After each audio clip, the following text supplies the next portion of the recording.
It's another chapter in the sad on stores during a liquidation sales contest.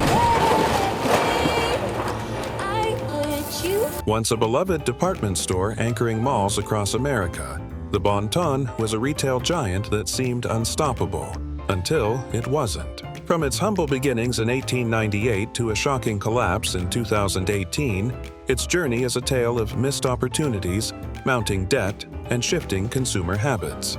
So, what really went wrong? Join us as we dive into the untold story of how the Bon Ton rose, stumbled, and ultimately vanished from the retail landscape in What Really Happened to the Bon Ton History. The Bon Ton's story began in 1898 in York, Pennsylvania, when Max Grumbacher and his father Samuel opened a small millinery and dry goods store. At a time when department stores were mostly urban luxuries, the Grumbachers offered something rare in smaller communities, a curated selection of fashionable goods combined with exceptional personal service. The name Bon Ton, derived from a British term referring to high society or fashionable style, was a deliberate branding choice, signaling refinement and aspiration even in modest surroundings. In its earliest form, the Bon Ton was not a retail empire but a single storefront with big ambitions grounded in restraint. The founders believed in offering quality over quantity and viewed customer relationships not as transactions, but as long-term investments. In an age before loyalty programs and data analytics, they knew their customers by name and preference. That intimacy became the cornerstone of their business philosophy. I've been in the shoe department for 7 years, and I love working in the shoe department. I love shoes. Ensuring steady, organic growth throughout the first half of the 20th century.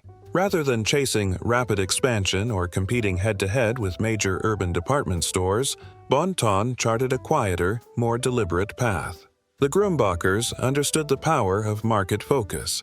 They directed their attention toward mid-sized towns and secondary markets, locations often underserved by retail giants. This allowed them to build a fiercely loyal customer base without entering cutthroat competition. In towns where they operated, the Bon Ton became more than just a store. It was a community landmark, hosting holiday events, sponsoring local causes, and tailoring its inventory to regional tastes.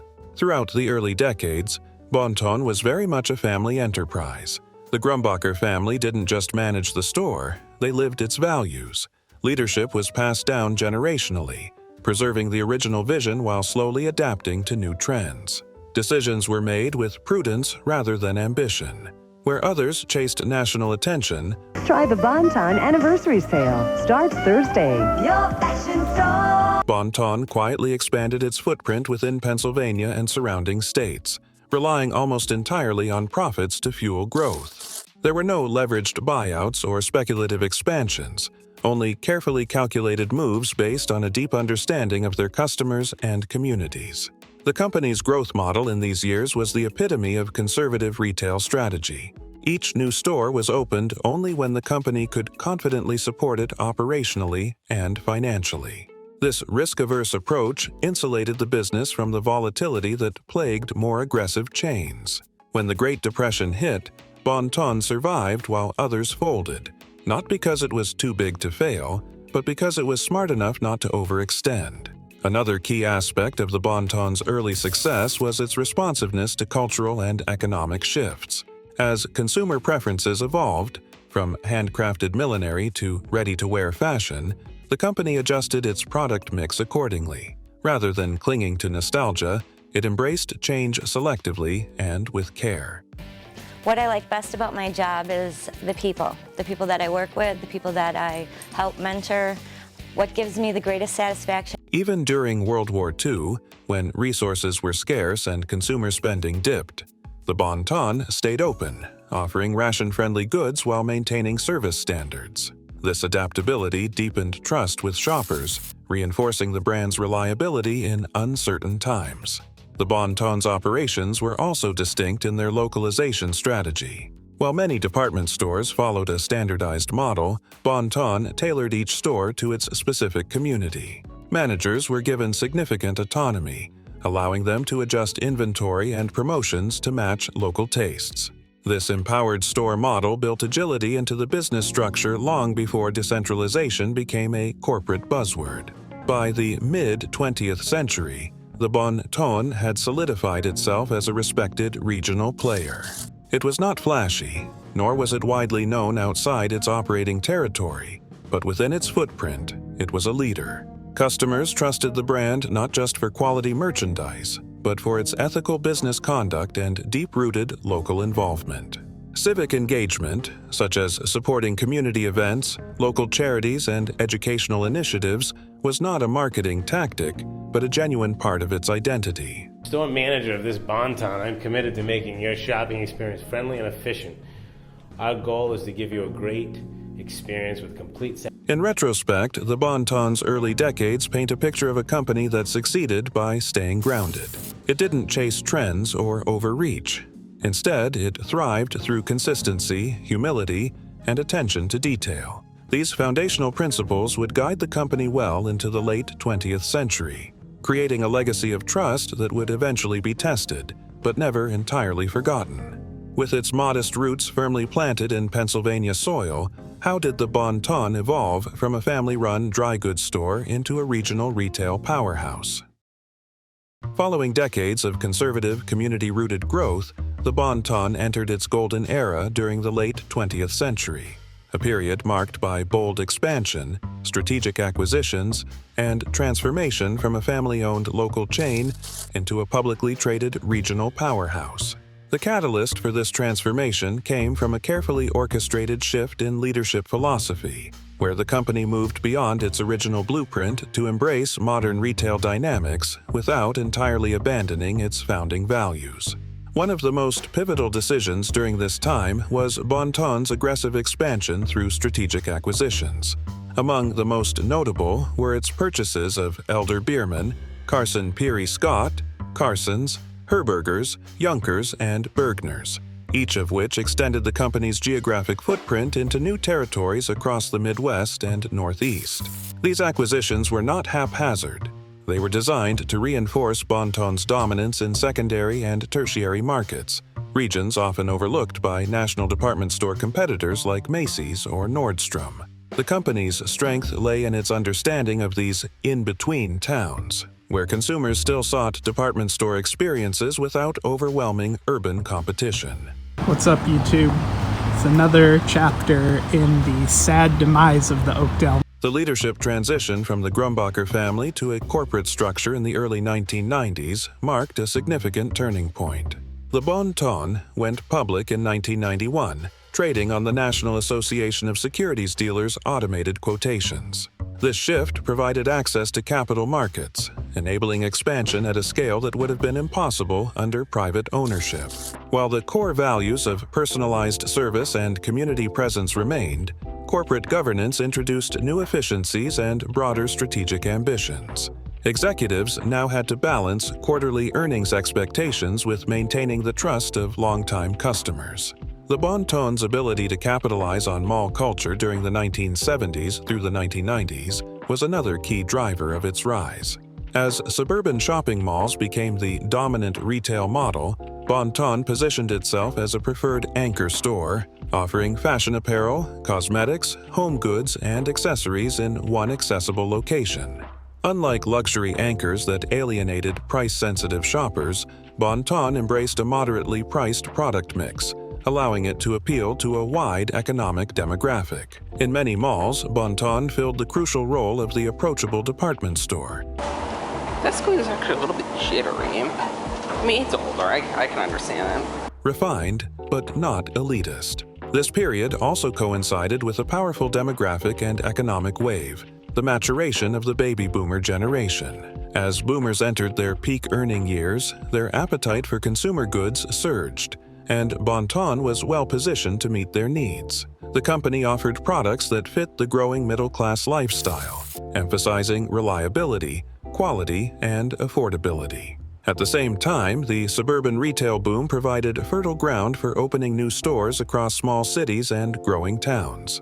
At its peak, Bon Ton operated over 270 locations, a remarkable achievement for a brand that had once been confined to a single store in York. To maintain profit margins while staying competitively priced, Bon Ton developed a robust portfolio of private label brands. These exclusive lines, including names like Relativity and Rough Hewn, were crafted to deliver style and value while enhancing brand identity.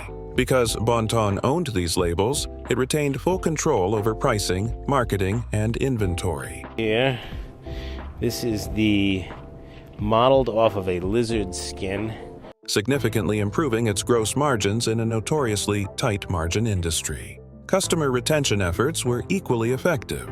The company launched loyalty programs that rewarded frequent shoppers with discounts and incentives, creating a cycle of repeat business that added stability to earnings.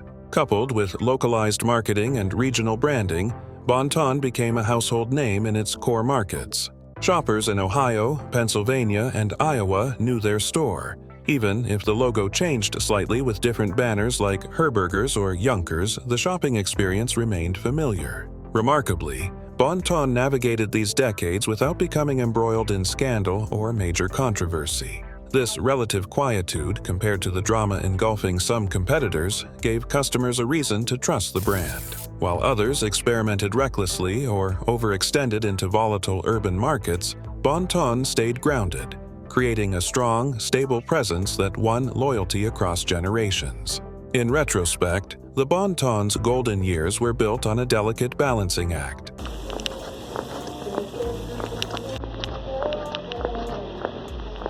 Combining the efficiencies of a modern corporation with the personal touch of a local store.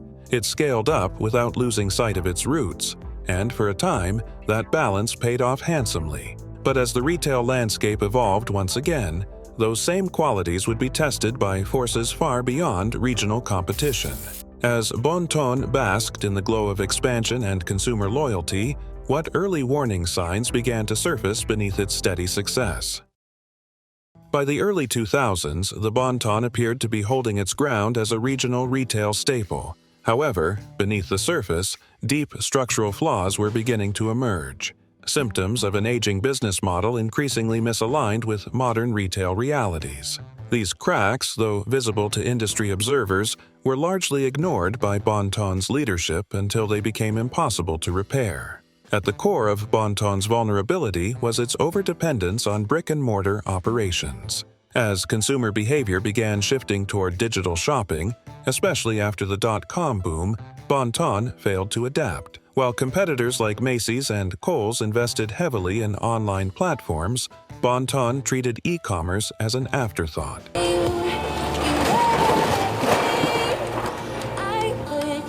Its website remained rudimentary well into the 2010s, with sluggish loading times, limited inventory, and poor integration with store systems. This inaction alienated tech-savvy shoppers and cost the company invaluable market share during a decade when online retail was growing exponentially.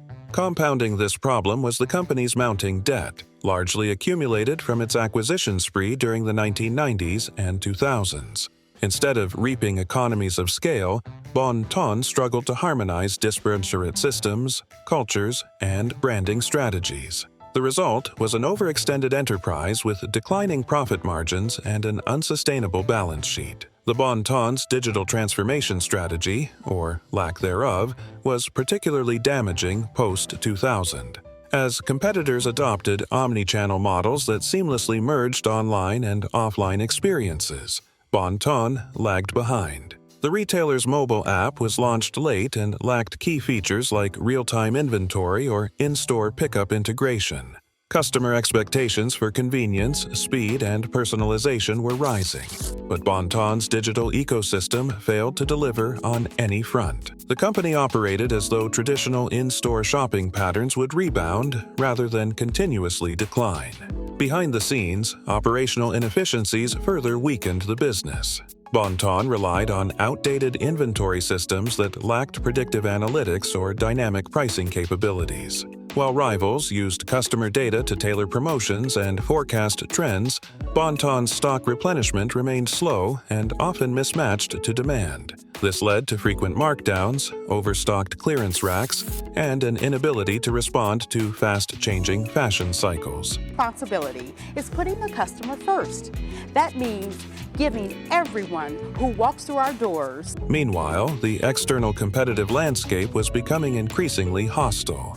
Fast fashion giants like Zara, H&M, and Forever 21 were revolutionizing the apparel industry by offering trend-driven clothing at breakneck speed and low prices. Bon-Ton's slower buying cycles and conservative merchandise planning couldn't compete. At the same time, off-price retailers like TJ Maxx, Marshalls, and Ross were attracting deal-hungry shoppers, offering branded merchandise at significant discounts, often from the very suppliers Bon-Ton carried at full price. Internally, the company struggled with management instability. Frequent executive turnover created confusion and prevented the formation of a coherent, long-term strategy. Chief executive officers cycled in and out, each bringing different priorities, often conflicting with previous initiatives. Without consistent leadership, key decisions, especially related to modernization and branding, were delayed or executed half-heartedly. The absence of a unified vision left both employees and investors uncertain about the company's direction. Declining foot traffic in malls, particularly in non-urban and economically stagnant regions, further drained revenue. We deliver the product to our selling floor. I would tell other people to work for the Bon-Ton because we really put our customer first. Many Bon-Ton stores were located in aging malls with diminishing appeal, and as anchor stores began closing nationwide, these properties lost their status as shopping destinations. Bon-Ton's continued investment in these locations reflected an outdated retail map no longer aligned with consumer migration to online or experiential retail environments. Another red flag was the retailer's inability to attract a younger demographic. Bon-Ton's core customer base continued to age, while millennials and Gen Z shoppers flocked to brands that emphasized sustainability, fast fashion, and digital engagement. Instead of reinventing itself, Bon-Ton leaned into its legacy identity, effectively locking out future consumers. Perhaps most symbolic of its stagnation was Bon-Ton's refusal to rebrand or revamp its stores. As competitors redesigned their layouts, upgraded lighting, and modernized product displays, Bon-Ton locations remained visually stuck in the past. A merchandise planner. My responsibilities at the Bon-Ton include managing the portfolio of products. Dim, outdated, and uninspiring. This lack of aesthetic investment only reinforced perceptions of irrelevance, especially among style-conscious shoppers. In hindsight, the signs were unmistakable.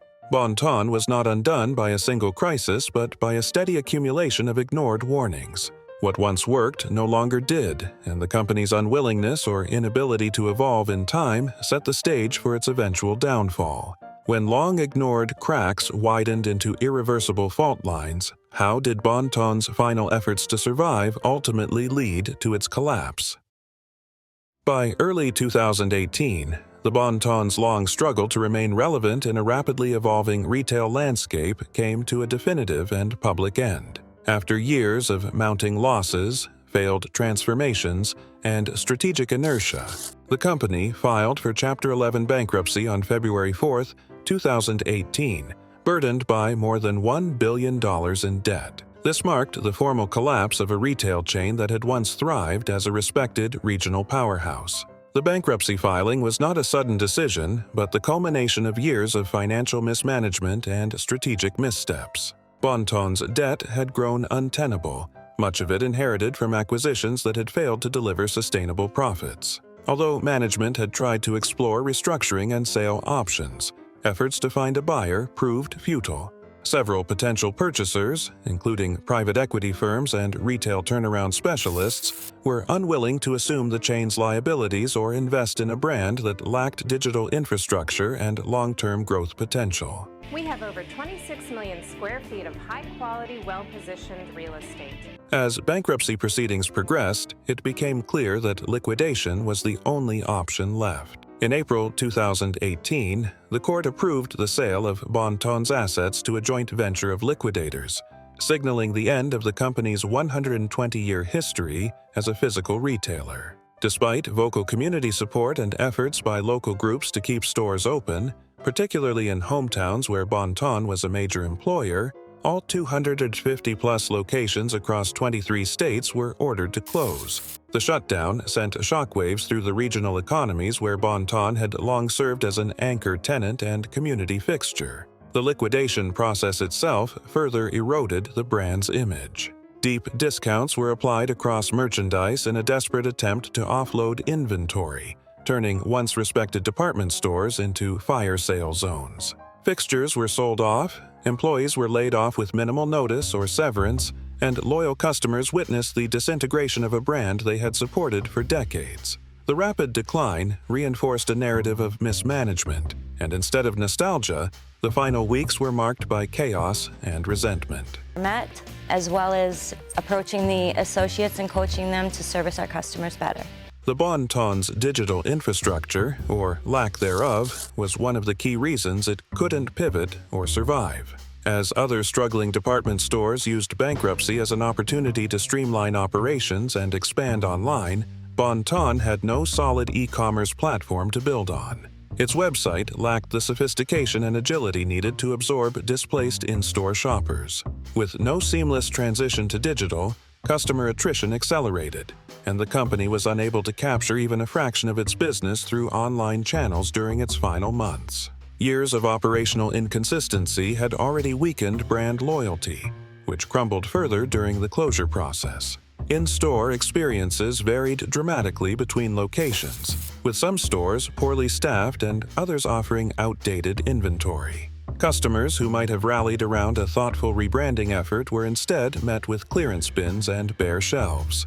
Any trust that remained was quickly dissolved. Ironically, Bon Ton did attempt to modernize in its final years, rolling out store redesigns and promotional campaigns intended to recapture consumer interest. These included updated signage, seasonal events, and targeted discounts. About the customers, our associates, and our management team.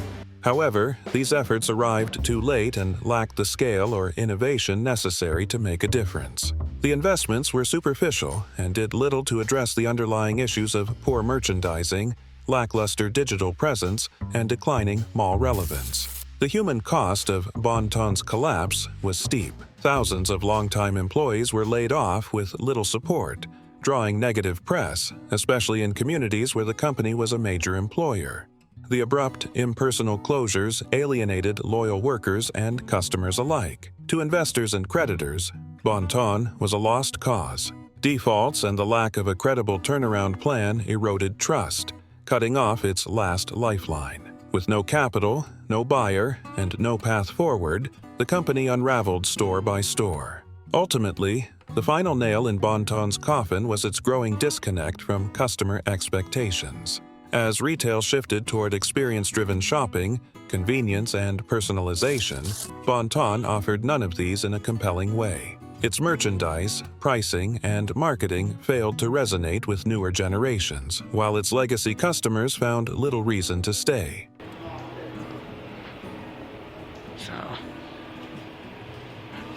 In the end, it wasn't one decision, but a pattern of missed opportunities and ignored realities that sealed Bon Ton's fate. Now that Bon Ton's 120-year journey has come to an end, what enduring lessons can be drawn from its dramatic fall in the face of change?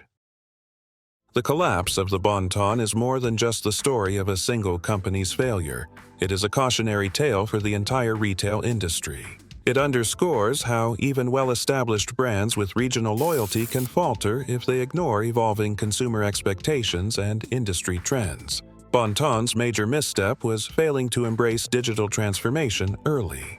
As e-commerce reshaped retail, the company clung to outdated models while competitors advanced with apps, personalization, and real-time tools, leaving Bon Ton behind and missing a key revenue opportunity. Equally damaging was the company's debt-fueled expansion without parallel innovation. Bon Ton's acquisitions of chains like Carson's and Elder Beerman expanded its footprint, but not its relevance. Who walks through our doors, an exceptional shopping experience. These purchases came with substantial liabilities but little added value. Without reinventing the brand experience or improving operational efficiencies, expansion only accelerated the company's structural weaknesses. Bon Ton's story also illustrates the danger of overlooking younger demographics. As millennials and Gen Z became dominant consumer groups, the company failed to adjust its merchandise, messaging, or digital channels to meet their preferences. Younger shoppers sought fast fashion, social engagement, and ethical branding, areas where Bon Ton remained nearly invisible.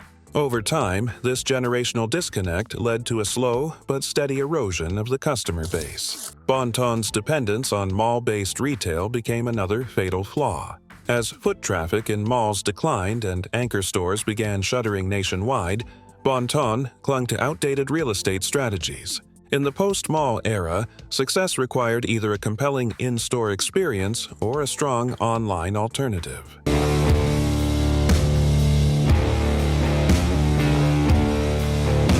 Bon Ton offered neither. Internally, the company lacked agile leadership with a future-focused vision. A revolving door of executives and short-term strategies left the company reactive rather than proactive.